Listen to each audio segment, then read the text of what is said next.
High views.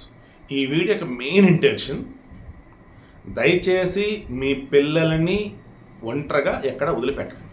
ఒకవేళ ఒంటరికి అక్కడ వదిలిపెట్టారంటే అది చాలా సురక్షితమైనటువంటి ప్రాంతం అన్నట్టుగా ఉండాలి. బాబాయ్ నిజంగా ఒళ్ళు జలదరేస్తుంది. ఆ పిల్లోడు నిజంగా అదృష్టవంతుడు. పామును కొరికాడు, పాము చచ్చిపోయింది, ఆ పిల్లోడు బతికాడండి. ఎంత హార్డ్లీ 1 year అంతే. రియాన్ష్, బీహార్లోని గయా ప్రాంతం, జముహార్ ఏరియా.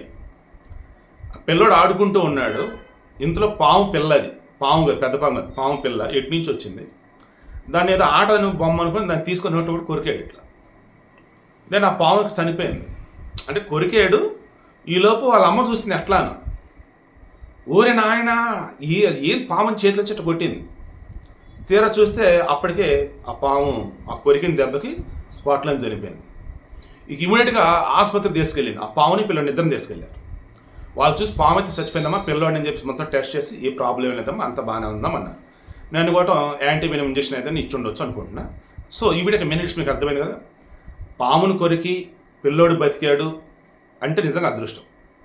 అండ్ పిల్లలు ఆడుకుంటే పాము పిల్లలు వస్తున్నాయి, పాములు వస్తున్నాయి అంటే చుట్టుపక్కల ప్రాంతం ఎంత అపరిశుభ్రంగా ఉందో, లేదన్నప్పుడు పిల్లలు ఉన్నటువంటి చోట ఎలా ఉందో ఒకసారి ఏంటో తల్లిదండ్రులు చూసుకోకపోవడం. సో దయచేసి జాగ్రత్త.